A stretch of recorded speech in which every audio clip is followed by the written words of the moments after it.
Hello viewers, তো আমাদের যাদের বিকাশ অ্যাকাউন্ট আছে আমরা কিন্তু আগে মোবাইলে আপনারা সকলে জানেন যে *247# ডায়াল করে আমরা কিন্তু বিকাশে লেনদেন করতাম, ক্যাশ আউট করতাম, ক্যাশ ইন করতাম বা সেন্ড মানি করতাম। কিন্তু আপনি সকলেই জানেন যে বর্তমানে অ্যান্ড্রয়েড মোবাইলে কিন্তু প্লে স্টোরে বিকাশ অ্যাপস অ্যাভেলেবেল। তো আমি এই ভিডিওটা বলে নিই, এই ভিডিওটা করতেছি যারা একেবারে জানেন না তাদের জন্য। এটা তো খুবই সহজ একটা বিষয়, অনেকে বলতে পারেন যে এই বিষয়ে ভিডিও করার দরকার কি, অনেক ভিডিও আছে, কিন্তু ভাবলাম যে আমার যে চ্যানেলে এই ভিডিওটা নাই এই কারণে করলাম যে কিভাবে আসলে বিকাশ অ্যাপসে আপনি লগ ইন করবেন এবং আপনার যাবতীয় লেনদেনগুলো করতে পারেন বিকাশ অ্যাপসের মাধ্যমে। আমরা *247# ডায়াল করে আর করবো না। তো এর জন্য আপনার প্লে স্টোরে এসে বিকাশ অ্যাপসটা আপনাদের ইনস্টল করে নিতে হবে। এরপরে আপনারা সিম্পলি এটা কী করবেন, ওপেন করবেন। ওপেন করলে আপনার সামনে এরকম একটা ইন্টারফেস শো করবে। এখানে বলতেছে বিকাশ অ্যাকাউন্ট খুলুন মিনিটে। যেহেতু আমাদের বিকাশ অ্যাকাউন্ট অলরেডি খোলা আছে আমরা ধরে নিলাম, সেহেতু আমরা কী করবো, এখানে লগ ইন আর রেজিস্ট্রেশন এটাতে ক্লিক করব। ক্লিক করলে আপনার যে নাম্বারে বিকাশ অ্যাকাউন্ট খোলা সেই নাম্বারটা এখানে দিয়ে দিবেন। আমরা আমাদের নাম্বারটা দিয়ে দিচ্ছি। নাম্বার দেওয়ার সাথে সাথে দেখবেন নেক্সট বাটনটা গোলাপি কালার হয়ে গেছে। নেক্সট বাটনের উপর প্রেস করে দিব।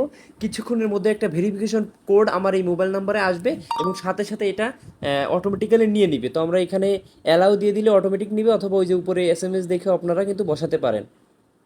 এরপরে কী হবে, আপনাদের পিন নাম্বার বসাতে হবে বিকাশে। তো আপনাদের যে বিকাশের 5 সংখ্যার পিন নাম্বার আছে সেটা দিয়ে দিবেন। তো আমি আমারটা দিয়ে দিচ্ছি। পিন নাম্বার দেওয়ার পরে জাস্ট এই যে নেক্সট ডান সাইডে ক্লিক করবেন। ক্লিক করলেই দেখবেন আপনার এই যে আমার দেখা যাচ্ছে সেট ইউর নেম, এখানে আপনি আপনার নামটা সেট করতে পারবেন। তো আমি আগে থেকেই সেট করে রাখছি। সেট করলে আমরা জাস্ট নেক্সটে প্রেস করব। এখানে অ্যাড ইউর প্রোফাইল পিকচার, তো আমার প্রোফাইল পিকচার অলরেডি দেওয়া আছে। আপনাদের যদি না থাকে জাস্ট প্লাস আইকনে ক্লিক করলে টেক ফটো অথবা চুজ ফটো থেকে গ্যালারি থেকে ফটো দিয়ে দিতে পারবেন। দেওয়ার পরে নেক্সট বাটনে গেট স্টার্টে ক্লিক করবেন।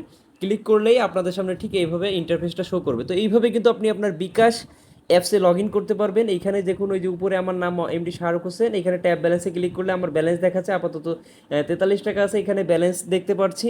তো এইখান থেকে আপনারা কিন্তু এখন খুব সহজে লেনদেন করতে পারবেন, অনেক অফার সব কিছু দেখতে পাবেন। যেরকম আপনারা চাইলে এখানে প্রথম অপশনই দেখতে পাচ্ছেন সেন্ড মানি।